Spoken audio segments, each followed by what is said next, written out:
واقعہ کربلا تاریخ کا دردناک واقعہ ہے۔ یہ اقتدار کی جنگ نہیں تھی، اقدار کی جنگ تھی۔ دو شخصیتوں کی لڑائی نہیں تھی، دو نظریات کا ٹکراؤ تھا۔ یہ حق اور باطل کا معرکہ تھا۔ یزید ظلم کا استعارہ ہے، حسین ابن علی امن کی علامت ہے۔ یزید جبر کا پتلا ہے، حسین صبر کا پیکر ہے۔ یزید اپنی بدطینت فطرت اور اپنی طبع ناہموار کے باعث دنیا پر ذلت و رسوائی،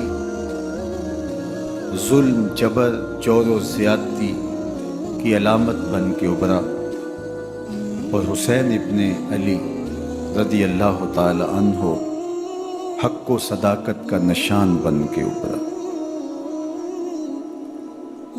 کربلا کے تپتے ہوئے ریگزار میں حسینی اور یزیدی دو کردار سامنے آتے ہیں۔ اقبال نے کہا تھا، موسیٰ و فرعون و شبیر و یزید، ایند و قوت از حیات آیت پدید، زندہ حق از قوت شبیری است، باطل آخر داغ حسرت میری است، سرخ رو عشق غیور از خون او، شوخی ای مصر از مضمون او، تا قیامت قطع استبداد کر، موج خون او چمن ایجاد کر۔ یزید بہدل کی بیٹی محسون کا ناپاک بیٹا تھا، اور حسین محمد عربی کی بیٹی فاطمہ کا شہزادہ تھا۔ یزید دمشق کے اطراف میں سرجون اور جریر اختل جیسے اوباشوں کے جرمٹ میں پل کے جوان ہوا۔ حسین کے گھر کا دروازہ مسجد نبوی کے اندر کھلتا تھا۔ یزید نشے میں دھت ہو کر کے نمازیں چھوڑ دیتا تھا۔ حسین کی کربلا کے اندر بھی نماز تہجد قضا نہیں ہوئی۔ یزید ظلم کا دوسرا نام ہے، حسین امن کی علامت ہے۔ یزید نے زندگی میں ایک مرتبہ حج کیا اور شراب کے مٹکے ساتھ لے کے آیا، اور اختل اور دیگر گویوں اور مغنیوں کو اپنے ساتھ رکھا تاکہ سفر آسانی سے کٹے۔ حسین ابن علی نے 25 حج سواری ہونے کے باوجود پیدل کیے۔ یزید حج بیت اللہ کے بعد مدینہ المنورہ آیا اور شراب کی ایک مجلس برپا کی۔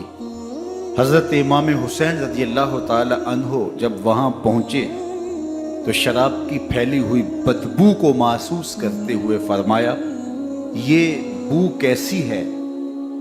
تو نشے میں دھت یزید بولا، یہ شام میں بنتی ہے، اور ایک جام منگوایا اور اس کو پیتے ہوئے دوسرا جام حضرت امام حسین رضی اللہ تعالی عنہ کی طرف بڑھاتے ہوئے کہا، ابا عبداللہ لیجئے۔ تو حضرت امام حسین رضی اللہ تعالی عنہ نے فرمایا، میں اس کی طرف دیکھتا بھی نہیں ہوں، اور پھر وہ عشقی اشعار پڑھنے لگا۔ جب یزید کی شراب نوشی کا منظر امام حسین رضی اللہ تعالی عنہ اپنی آنکھوں سے دیکھ چکے تھے، تو مجھے بتاؤ یزید کے ہاتھ پہ امام حسین کا پاک ہاتھ کیسے آتا؟ حضرت امام حسین رضی اللہ تعالی عنہ جس ماحول میں پلے تھے، جس ماحول میں پرورش پائی تھی، جس ماحول میں رہے تھے، وہ پاکیزہ اور تقدس ماحول تھا۔ اور یزید کبھی اطراف دمشق میں، کبھی غوطہ میں، کبھی الخزرہ محل میں، اور کبھی کہاں داد عیش دیتا رہا اور لہو و لعب کے اندر مصروف رہا، اور اس کی زندگی ان چیزوں سے عبارت تھی۔ وہ محرمات کو حلال قرار دیتا، شراب نوشی اس کی ہڈیوں میں رچی ہوئی تھی، اور شریعت بیضا کا مذاق اڑایا کرتا۔ اور حسین ابن علی رضی اللہ تعالی عنہ کی دوستیاں جن لوگوں سے تھی وہ عبداللہ ابن عباس تھے، عبداللہ ابن عمر تھے، حضرت عبد الرحمن بن ابو بکر رضی اللہ تعالی عنہ تھے۔ یزید تو جوا کھیلتا رہا، یزید تو قمار بازی کرتا رہا، یزید تو شراب نوشی کرتا رہا، اور حسین ابن علی مسجد نبوی کے ممبر میں حضور کے پہلوؤں میں بیٹھتے۔ زمانے نے وہ منظر دیکھا کہ سرخ رنگ کے جوڑے پہنے ہوئے حسنین کریمین حجرہ فاطمہ سے نکلتے ہیں، کم عمری کی وجہ سے کبھی گرتے ہیں کبھی سنبھلتے ہیں، اور آقا کریم خطبہ ارشاد کر رہے ہیں، خطبہ چھوڑ کے حضور نے شہزادوں کو اٹھا لیا۔ وہ منظر بھی زمانے نے دیکھا۔ حضرت عبداللہ بن شداد کہتے ہیں کہ حضور سجدے میں تھے اور سجدہ اتنا طویل ہو گیا، ہمیں لگا یا تو وحی کا نزول ہو رہا ہے یا پھر اللہ کا حکم آ گیا اور اللہ کے محبوب کی روح قبض کر لی گئی۔ لیکن میں نے جب نظریں اٹھا کے ننکیوں سے دیکھا تو کیا منظر تھا کہ حسین ابن علی حضور کی پشت پہ بیٹھے ہوئے اور میرے آقا سجدے کو طول دے رہے ہیں۔ اللہ اکبر! حسین کے لیے پیغمبر کے سجدوں کو طول دیا جا رہا ہے۔ حسین ابن علی کبھی ممبر پہ حضور کی اطراف میں بیٹھتے ہیں، وہ منظر بھی دنیا نے دیکھا کہ حضور کے مبارک کندھوں پر حسین ابن علی بیٹھے ہیں اور حضور کی زلفوں کو پکڑا ہوا ہے۔ تو حضرت عمر رضی اللہ تعالیٰ عنہ دیکھ کے کہتے ہیں واہ واہ کیسی سواری میسر آئی حسین ابن علی کو۔ تو میرے آقا مسکرا کے کہتے ہیں عمر سواری دیکھتے ہو سوار بھی تو دیکھو۔ اللہ اکبر! حضرت اسامہ بن زید بن حارثہ رضی اللہ تعالیٰ عنہ فرماتے ہیں رات کا ایک پہر گزر گیا اور مجھے حضور سے کوئی کام تھا۔ میں آقا کریم کی خدمت میں حاضر ہوا، در دولت پہ دستک دی۔ حضور تشریف لائے تو چادر اوڑی تھی، بکل کی ہوئی تھی میرے حضور نے، تو میں نے اپنی حاجت کہی تو حضور نے میری حاجت پوری کر دی۔ لیکن ایک منظر میں نے دیکھا کہ حضور نے جو چادر کی بکل فرمائی تھی اس کے اطراف میں پہلوؤں میں ابھار تھے جس طرح اندر کوئی ہو۔ مجھ سے نہ رہا گیا، میں نے پوچھ لیا، میں نے کہا بندہ نواز چادر کے اندر کیا ہے؟ فکشفہ، تو حضور نے چادر کو کھول دیا۔ فائز الحسن والحسین علی ورکہ، تو کہتے ہیں میں نے اپنی آنکھوں سے دیکھا ایک پہلو سے امام حسین لپٹے ہوئے تھے، ایک پہلو سے امام حسن لپٹے ہوئے تھے۔ فرمایا یہ میرے بیٹے ہیں، یہ میری بیٹی کے بیٹے ہیں، اے اللہ میں ان سے پیار کرتا ہوں، تو بھی ان سے پیار کر، جو ان سے پیار کرے اس سے بھی پیار کر۔ ان کی محبت کا درس دیا، ان کے پیار کا سبق پڑھایا، کہا ان سے پیار کرنے والا میرے سے پیار کرنے والا ہے، ان سے بغض رکھنے والا میرے سے بغض رکھنے والا ہے۔ ان کی تکلیف حضور کو بے چین کر دیتی تھی۔ حضرت سیدہ فاطمہ الزہرا رضی اللہ تعالی عنہ کے گھر کے قریب سے گزرے تو حضرت امام حسین کے رونے کی آواز آ رہی تھی، تو آقا کریم علیہ السلام نے فرمایا کہ فاطمہ حسین کو چپ کرواؤ، الا تعلمی ان بقاءہ یوزینی، تو جانتی نہیں حسین کا رونا مجھے دکھ دیتا ہے۔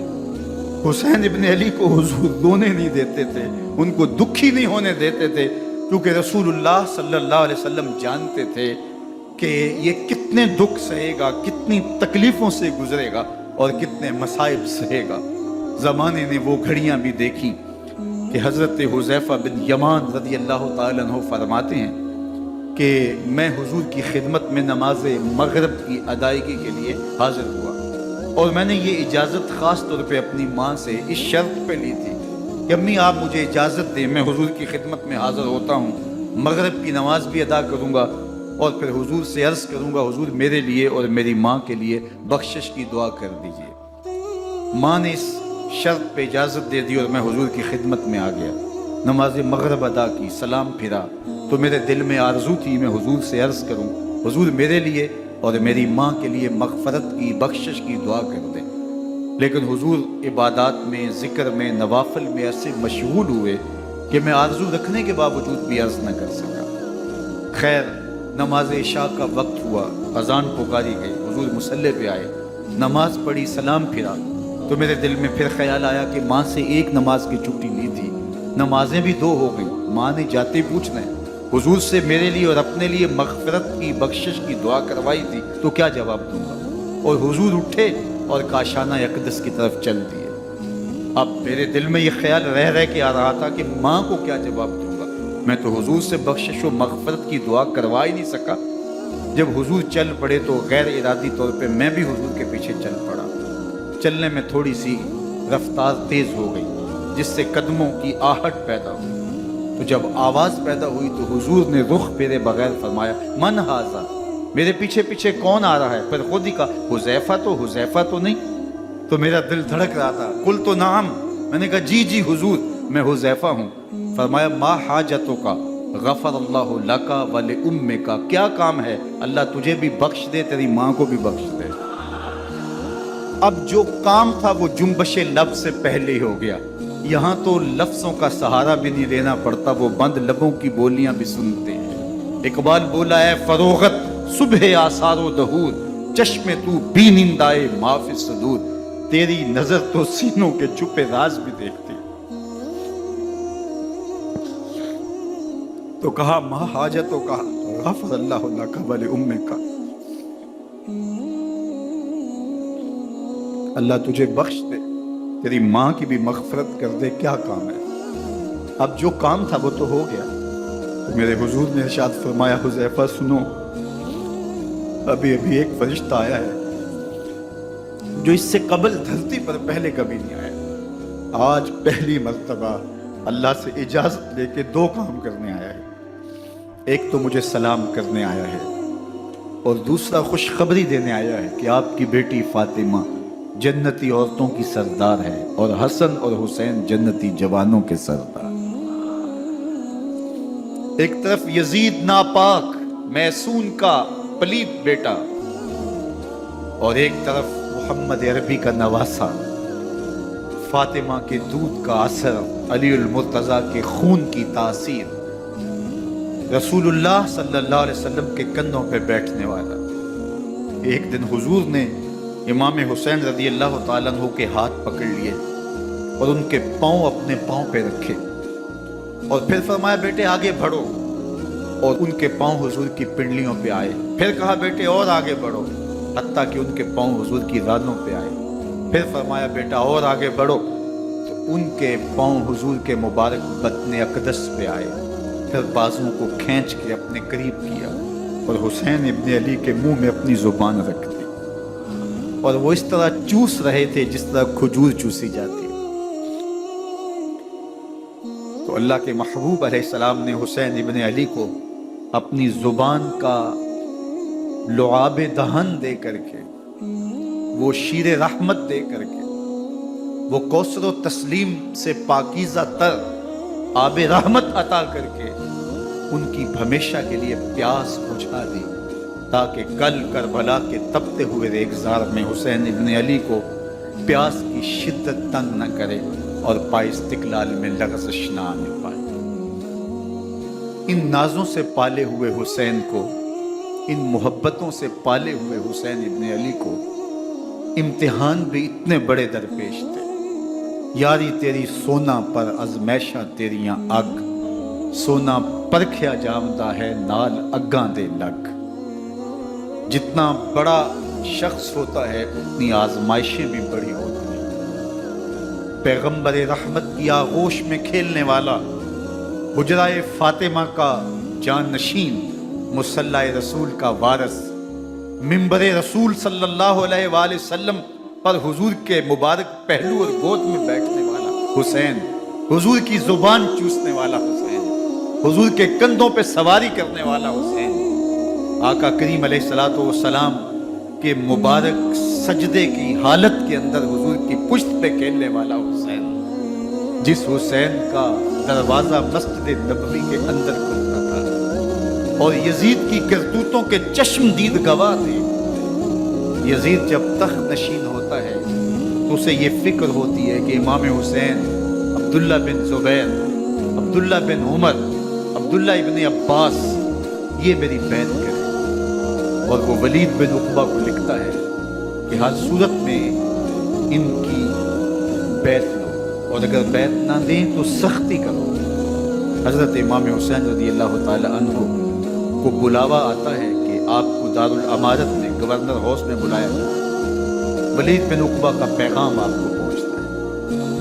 آپ اس وقت فرماتے ہیں کہ اس وقت جو پیغام پہنچا ہے وہ کسی خطرے سے خالی نہیں ہے، تو کچھ سواروں کو ساتھ لیا، کہا تم دارالامارت کے باہر کھڑے رہنا، اگر میری آواز بلند ہوئی تو اندر آ جانا، ورنہ تم انتظار کرنا۔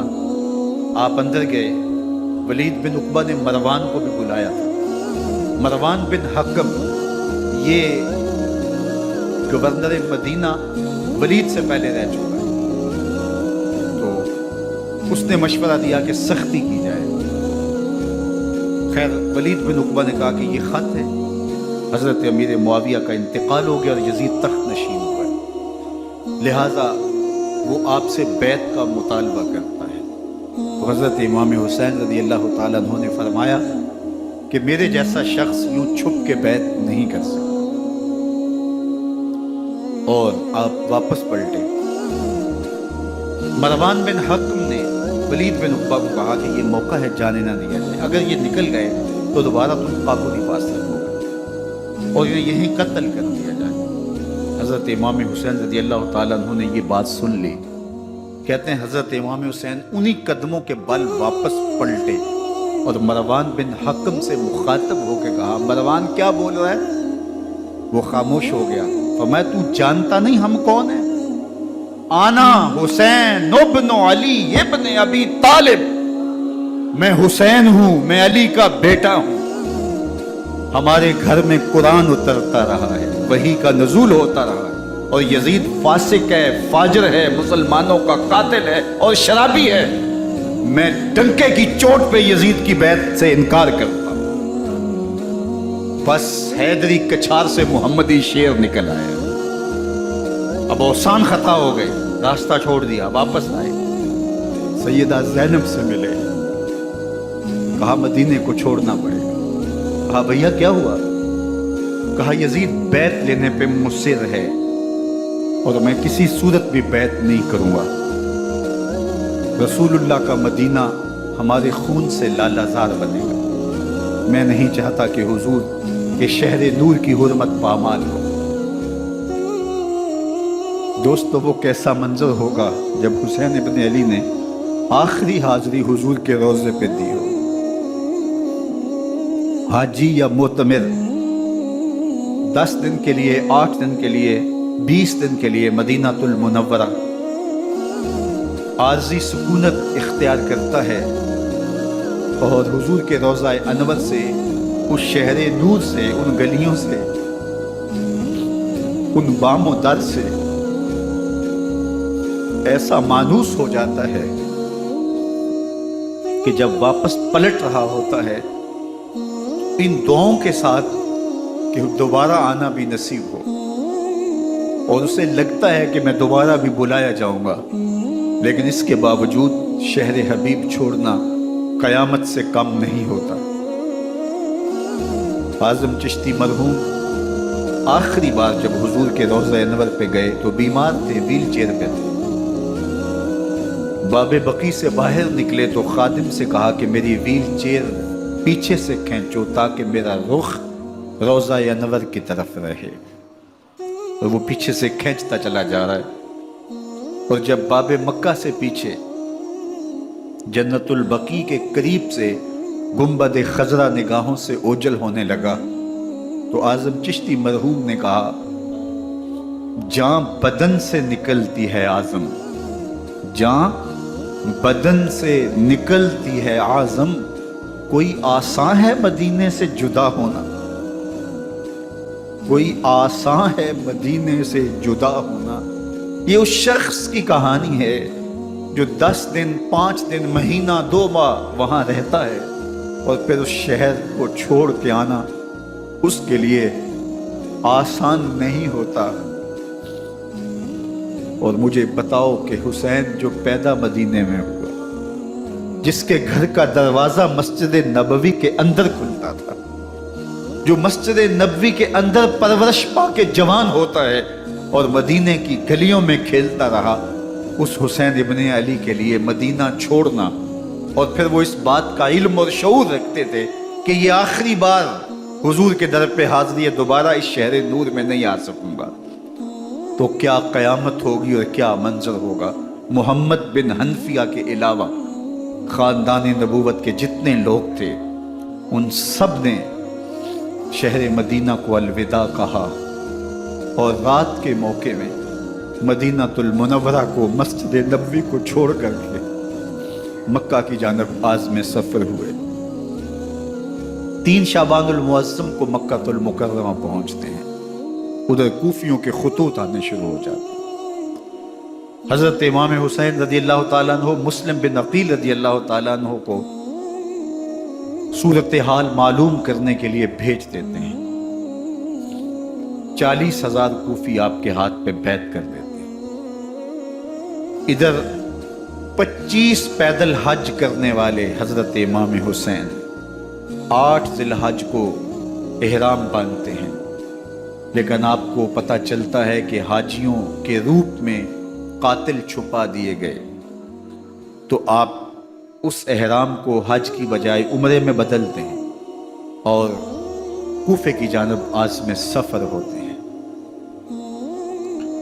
کائنات والو، ذرا سینے پہ ہاتھ رکھ کے دیکھو کہ یہ کتنا مشکل مرحلہ تھا۔ اس دین کی آبرو کو بچانے کے لیے حضرت امام حسین رضی اللہ تعالیٰ عنہ نے کتنا بڑا قدم اٹھایا۔ آپ کے بہی خواہ، دوست، احباب عبداللہ بن عمر یہ سارے روکتے ہیں، عبداللہ بن عباس کہتے ہیں حضرت نہ جائیے، الکوفی لا یوفی، کوفی کبھی وفا نہیں کرتے، آپ کے والد کو وہاں شہید کیا گیا، لیکن آپ ایک فرض کو نبھانے جا رہے ہیں۔ میرے غم گسارو، میرے مہربانوں، نہ روکو مجھ کو جانے دو، مجھے نانے کے دی کی ڈوبتی کشتی بچانے دو، میں جاتا ہوں کہ دنیا پر وفا کا نام رہ جائے، میں رہوں نہ رہوں پر عظمت اسلام رہے۔ میں نہیں جاتا تو نبی کے گھر کی آن جاتی ہے، میں نہیں جاتا تو نبی کے گھر کی آن جاتی ہے، تمہارا دین جاتا ہے، میری غیرت ایمان جاتی ہے۔ حضرت امام حسین یہاں سے چلتے ہیں، ابھی راستے میں ہی پہنچتے ہیں کہ یہ خبر آتی ہے کہ کوفے والوں نے بے وفائی کر دی، حضرت مسلم بن عقیل رضی اللہ تعالیٰ عنہ کو شہید کر دیا گیا، نعمان بن بشیر معزول کر دیے گئے، ابن مرجانہ ابن زیاد وہاں متعین کر دیا گیا جو سخت گیر شخص تھا، اور اس نے لوگوں کو ڈرایا، دھمکایا، اور کوفے کے لوگوں کے دل بدل گئے اور وہ بیتیں توڑنے لگے۔ وہ منظر مسجد کوفہ کا کتنا دلگداز تھا، جب امام نماز کے لیے کھڑے ہوئے تو 40,000 لوگ آپ کے پیچھے تھا۔ جب سلام پھیرا اور امام نے دیکھا کہ پیچھے لوگ نہیں ہیں، پھر لوگوں نے اپنے دروازے بھی بند کر دیے۔ رات کی تنہائیاں ہیں اور حضرت مسلم بن عقیل کو کوئی پناہ دینے والا نہیں، لوگوں نے دروازے بند کر لیے کہ کہیں ہمارے گھر میں نہ آ جائیں اور ہم مشقت اور حکومتی تشدد کا شکار نہ ہوں۔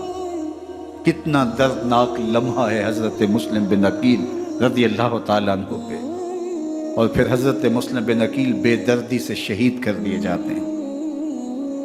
آپ ابھی راستے میں ہیں، یہ ساری کہانی پہنچتی ہے کہ حضرت مسلم شہید کر دیے گئے اور بے دردی سے شہید کر دیے گئے۔ وہ جنہوں نے خط لکھے تھے کہ ہم آپ کے ساتھ ہیں اور ہم منتظر ہیں، چشم برا ہیں، آپ کے قدموں کی چاپ سننے کے لیے بے تاب ہیں، آج انہوں نے بیتیں توڑ دی، 40,000 کوفی منحرف ہو گئے۔ مسجد کوفہ کا وہ منظر کس قدر روح کو تڑپا دینے والا تھا۔ ہم پچھلے سال عصر اور مغرب کے درمیان جب کوفہ پہنچے تو سورج ڈوبنے کے قریب تھا۔ میں نے اپنی زندگی میں اتنا اداس موسم کہیں نہیں دیکھا جتنا اداس موسم کوفے میں دیکھا۔ ایسے لگتا تھا جس طرح کوفے کی آب و ہوا آج بھی شرمندہ ہے۔ جو مسلم بن عقیل اور خاندان نبوت کے ساتھ اہل کوفہ نے کیا، حضرت امام حسین رضی اللہ تعالیٰ عنہ کو ان کے بہی خواہوں نے، اعزاء نے، اقربا نے، دوستوں نے، آوان و انصار نے، ساتھیوں نے کہا کہ حضرت حالات یکسر تبدیل ہو گئے، اب ہمیں مراجعات کر جانی چاہیے، واپس پلٹ جانا چاہیے۔ تو حضرت امام حسین کافی سوچ بچار میں رہے، پھر اس کے بعد آپ نے فیصلہ کیا کہ ہم آگے بڑھیں گے۔ دوستوں نے کہا کہ حضرت اگر آپ آگے بڑھیں گے تو ہمیں لگتا ہے کہ وہ آپ کے ساتھ سلوک اچھا نہیں کریں گے اور آپ بچوں کے سامنے پیاسے شہید کر دیے جائیں گے۔ تو حضرت امام حسین رضی اللہ تعالیٰ عنہ نے وہاں ایک خطبہ ارشاد فرمایا کہ لوگوں تم جو مجھے بتا رہے ہو مجھے اچھی طرح معلوم ہے، جو تم مجھے منظر پیش کر رہے ہو وہ میری نگاہوں میں ہے، اور جو کچھ ہونے والا ہے چشم تصور وہ منظر دیکھ رہی ہے۔ کیونکہ حضرت امام حسین رضی اللہ تعالیٰ عنہ کی شہادت کی خبر حضرت امام حسین کے پیدا ہوتے ہی خاندان نبوت میں عام تھی۔ حضور علیہ الصلوۃ والسلام کو یہ بات جبریل امین نے آ کے بتائی تھی جب حسین ابن علی کے ساتھ حضور محبت کا اظہار کر رہے تھے، تو یہ جبریل امین نے آ کے کہا تھا حضور آپ کا یہ بیٹا ارض طف میں شہید کر دیا جائے گا، اور کربلا کی مٹی لا کے حضور کو دی اور ام سلمہ کو حضور نے عطا کر دی۔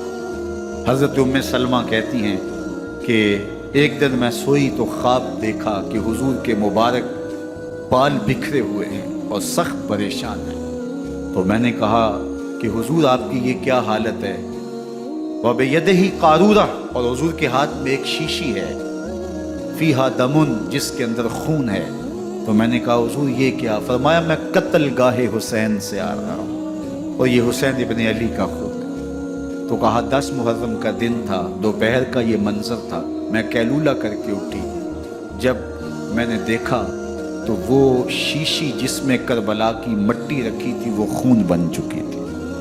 تو یہ خبر پہلے دی گئی تھی، یہ بتا دیا گیا تھا۔ فرمایا میرے دوستو جو تم مجھے بتاتے ہو میں اس سے بے خبر نہیں ہوں، یہ سب کچھ ہونے والا ہے، لیکن اس کے باوجود میں کیوں جا رہا ہوں؟ تو آپ کا ایک تاریخ ساز جملہ ہے جو کربلا کے فلسفے کو ہمارے سامنے رکھتا ہے کہ یہ اتنا بڑا امتحان کیوں دیا۔ حضرت امام حسین رضی اللہ تعالیٰ عنہ نے فرمایا وَلَكُمْ فِيَّ أُسْوَةٌ، میں اس لیے جا رہا ہوں قیامت تک ظلم، جبر اور ناانصافی کے خلاف کھڑے ہونے والوں کے لیے کوئی نمونہ تو ہو۔ میری زندگی قیامت تک ظلم، جبر اور استحصالی نظام کے خلاف کھڑے ہونے والوں کے لیے نمونہ ہے۔ تو حضرت امام حسین رضی اللہ تعالیٰ عنہ نے حق اور باطل کے درمیان ایک سرخ لکیر کھینچ دی اپنے خون سے۔ اب حق اور باطل کا امتیاز کرنا مشکل نہیں ہے، کوئی باطل پہ اڑا رہے تو الگ بات ہے، لیکن امتیاز کرنا مشکل نہیں ہے۔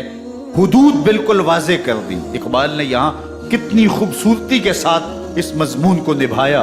سرخ رو عشق غیور از خون او، شوخی این مصرع از مضمون او، تا قیامت قطع استبداد کر، موج خون او چمن ایجاد کر۔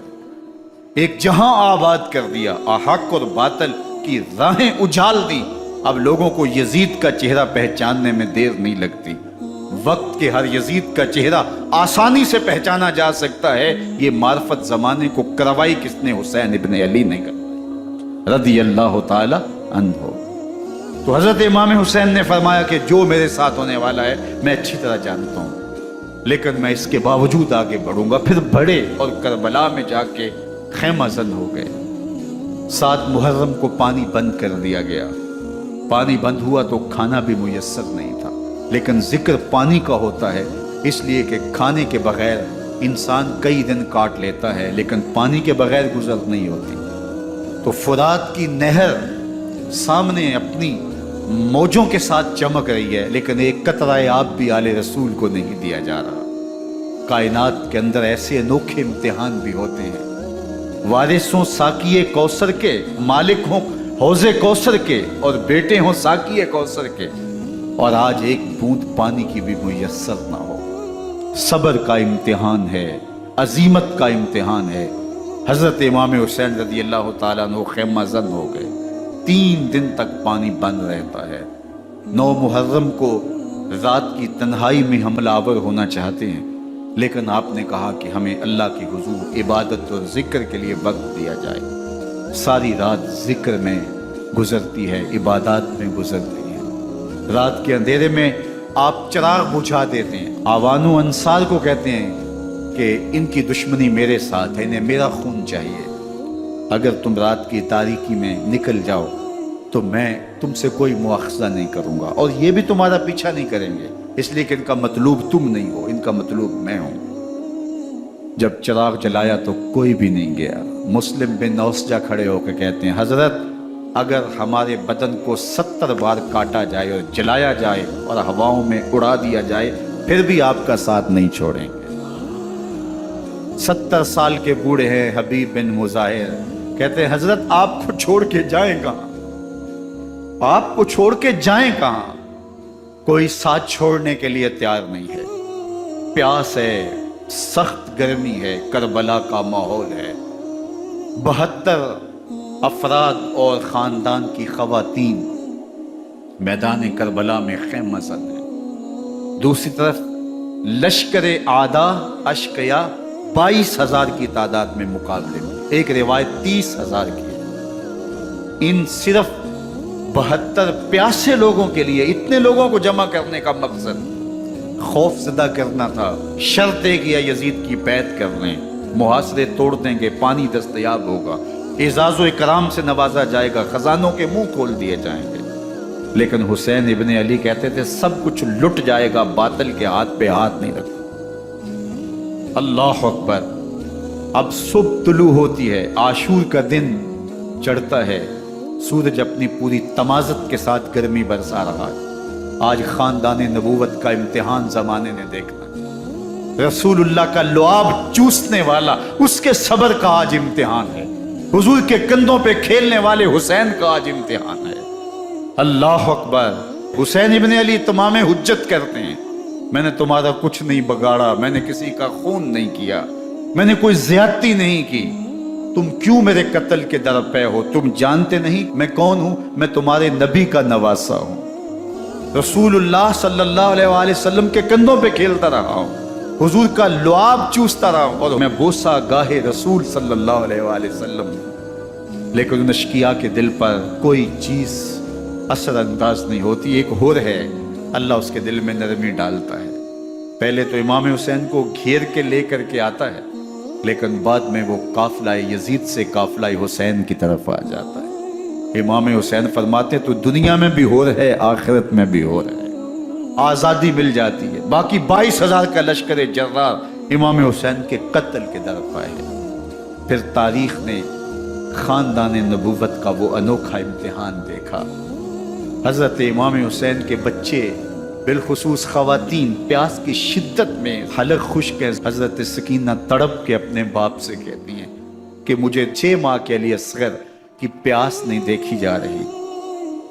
بچے کو ہاتھوں پہ اٹھاتے ہیں اور نہر فرات کے کنارے پہنچ کے فرماتے ہیں اشقیاء سے مخاطب ہو کے، تمہارا معاملہ میرے ساتھ ہے، اس 6 ماہ کے بچے نے تمہارا کچھ نہیں بگاڑا، اور چلو بھر کے اس کا حلق سیراب کرنا چاہتے ہیں۔